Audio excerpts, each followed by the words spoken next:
جی बिस्मिल्लाहिर्रहमानिर्रहीम अस्सलाम वालेकुम। इनसाइड स्टोरी के साथ मैं मोहसिन बिलाल। जब भी मुफ्ती कवी साहब लाहौर में आते हैं, अगर हमें मिल जाए तो हमारी ये कोशिश होती है कि इनसे के साथ गुफ्तगू की जाए और किसी न किसी मौजू पर वीडियो बनाई जाए। तो मौजू अल्लामा खादिम हुसैन रिजवी की वफ़ात है और उस पर मुफ्ती कवी साहब के हम चाहेंगे कि मौलाना क्या कहेंगे उस हवाले से आप क्या कहेंगे? देखिए, पाकिस्तानी कौम जो है ना, उनके अंदर एक बहुत बड़ी सलाहियत है।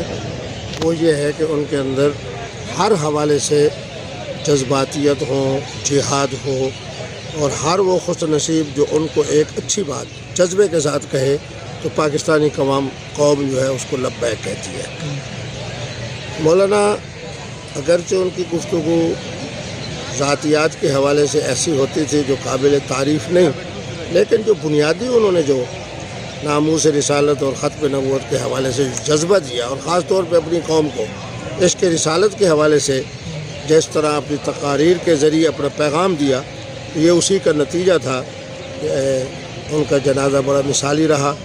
और मैं समझता हूँ कि उनका मकतब फ़िक्र में इस तरह का जज्बा पैदा करने वाली शख्सियत चूँकि तने तनहा हुई थी, तो इसलिए उनके मकतब फ़िक्र ने उन्हें बहुत ज़्यादा इज्जत दी। मुफ्ती साहब क्या समझते हैं कि उनके जाने से जो खला पैदा हुआ है वो पूरी हो जाएगा?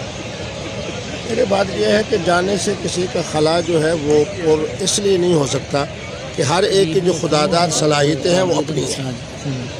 जो मुफ्ती अब्दुल कवी की सलाहियतें हैं वो अपनी हैं। जब मुफ्ती अब्दुल कवी चला जाएगा तो अब ये कहा जाएगा कि खला पूर्ण नहीं होगा, ये बात दुरुस्त होगी। मौलाना का साहबजादा मौजूद है, मौलाना के हज़ारों फॉलोवर्स मौजूद हैं, लेकिन मौलाना की जो अपनी खुदादाद सलाहियतें थी, अब उस तरह की सलाहियतें किसी और में तो नज़र नहीं आती। आपकी कभी मुलाकात हुई उनसे?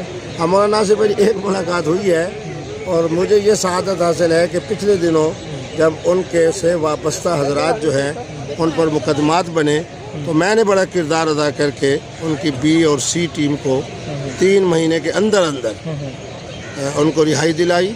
और ये बात उनके साहबजादा जब उनके जानशीन बने उनको भी मालूम है। लेकिन बहरहाल मेरी अपनी मसरूफियात हैं, मौलाना की अपनी मसरूफियात हैं, एक मुलाकात के अलावा दूसरी मुलाकात नहीं हो सकती। जी बिल्कुल, मौलाना कवि की खादिम हुसैन रिजवी साहब के हवाले से आपने राय सुनी। उनका कहना था कि खला तो पुर नहीं हो सकता, हर शख्सियत की अपनी खसूसियत होती है, लेकिन वो उनके लिए काफ़ी ज़्यादा काबिल एहतराम शख्सियत थे। आपको मेरी ये वीडियो पसंद आए तो मेरा चैनल इनसाइड स्टोरी सब्सक्राइब करना ना भूलिएगा। अल्लाह हाफिज़।